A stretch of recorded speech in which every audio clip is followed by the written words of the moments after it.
G'day guys! Today I want to talk to you about a really interesting rules interaction that relates to the changes in the recent balanced data slate update for the world eaters. We lost a lot in this data slate, but some of those things we have been able to recover in very interesting ways. And today I'm going to give you an example of one of those things. So let's get into the video. Look for the blood god.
Today's video is brought to you by Proxy Wars. Head over to their website if you want to show some support to those who support this channel.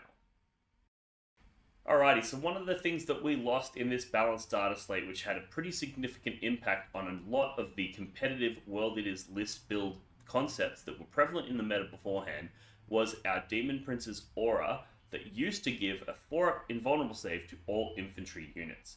Whereas now, it only gives that 4-up invulnerable save to units that already had an invulnerable save. So things like Berzerkers and Jackals instead now only get a 5-up invulnerable save.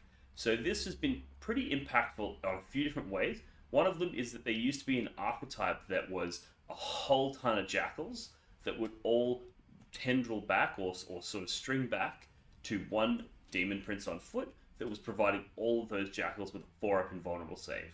And the Jackals for roughly 7 points per model, very, very effective when you consider them as a unit that's going to have a 4-up invulnerable save, and depending on your blessings selections, also going to have a 5-up Feel No Pain. So a 4-up invulnerable save and a 5-up Feel No Pain is very tough. However, they obviously now don't have access to that. It becomes a 5-up invulnerable save, which is significantly worse than a 4-up. The other build that was impacted by this was just Khorne Berzerkers. They used to be able to go in with a 4-up invulnerable save if they were nearby this Demon Prince, which made them very, very tough.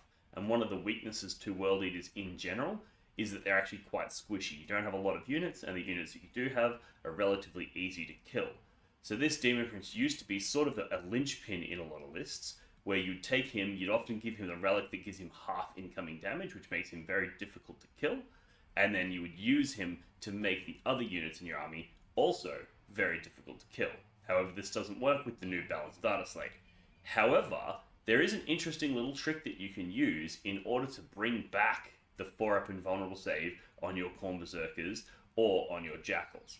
And that is the go-to-ground stratagem. So this is a generic stratagem that's in the core rules, so it's not linked to World Eaters specifically. And what this stratagem is effectively going to do is grant a 6-up invulnerable save to your unit. And that means if you're near the Demon Prince, that's going to become a 4-up invulnerable save, because the Demon Prince's new rules state that only units that have an invulnerable save get a 4-up invulnerable save. Units that don't have an invulnerable save get a 5-up from the Demon Prince's aura. So you can basically use this stratagem to get an invulnerable save that you can then change into a 4-up invulnerable save. Now, this obviously means it's not going to function in the same way in that it used to be an aura that would affect every unit near the Demon Prince, whereas now you have to use a stratagem to unlock it, which means you're only going to be able to use that on a single unit. And it's also going to cost you command points to gain access to, because you're going to have to spend that stratagem in order to get the 4-up invulnerable save. So it's nowhere near as powerful as it was. However, the previous version where you would often get it on just a unit of Khorne Berzerkers who you've run alongside that Demon Prince, that now still works. So that makes your Khorne Berzerkers a lot tougher than they were previously. Now, a lot of lists, what they would do is they would run one Rhino with a unit of Khorne Berzerkers inside of it, and that unit would often advance out of the Rhino, like disembark, move, advance, and then go in for a charge. And it's just going to zip across the table. But then you'd have a second unit with a Master of Executions in it that would run around near a Demon Prince. And this unit is really tough to kill because it has a 4-up invulnerable save, and every time they shoot at it, it's going to get the access to a Blood Surge move. So that unit was really effective. So that playstyle still works because you're only really looking to add the 4-up invulnerable save to the one unit that's nearby the Demon Prince. And also, often when you tell your opponent that you have the ability to do that, they're going to look at those Berzerkers and think, I'm just not going to bother shooting them. Because if I shoot them, he's going to use that, he's going to get a 4-up invulnerable save, I'm going to kill 1 or 2 Berzerkers, they get a Blood Surge move, and then they're going to get into all my lines. So they're not going to bother shooting at you at all, knowing that you have the capacity to turn on that 4-up invulnerable save. So that strategy still exists. The Jackal spam list, where you've got a billion Jackals all benefiting from it, that one unfortunately is still gone. However, there is still a world where you take one unit of 20, you use that, it sits on your home, it stickies your home objective in the first turn, because any objective controlled by Jackals in the start of your command phase continues to be controlled by you for the rest of the game until your opponent takes it from you. So you can have a unit of 20 Jackals on your home objective with the Demon Prince nearby. In your first turn, you sticky that objective, and then you basically just move this brick and the Demon Prince up into the middle, and eventually you're going to sticky those middle objectives too, because you can sort of stretch it out because it's 20 men. That still works if you're using just a single unit of Jackals. And nobody wants to shoot a unit of Jackals that has a 4-up invulnerable save and a 5-up Feel No Pain. Even bolters just do nothing, big weapons do nothing. It's a very effective way of keeping that unit safe and durable. So meanwhile, you've got your 8-bound running in doing their damage, you've got Angron running in doing his damage. It's a very, very cool little neat trick that we used to use, and a lot of people have gone, oh no, it's taken away from us, but not really. It's just, you have to approach it in a slightly different manner.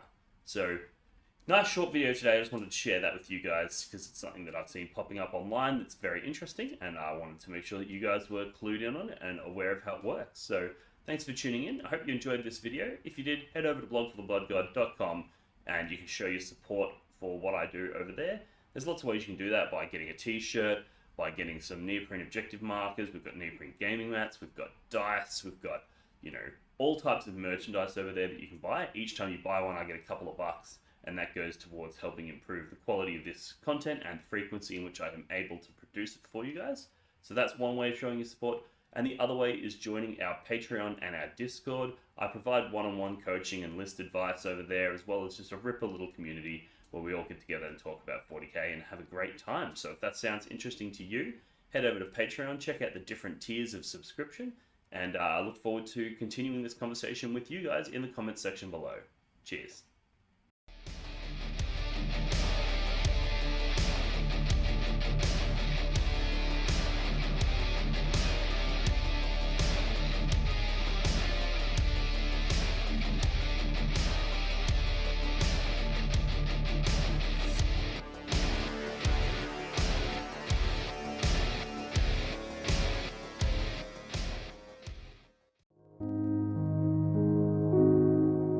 The Warhammer community suffers from some of the most prohibitively expensive essentials in the world, especially Australian content creators.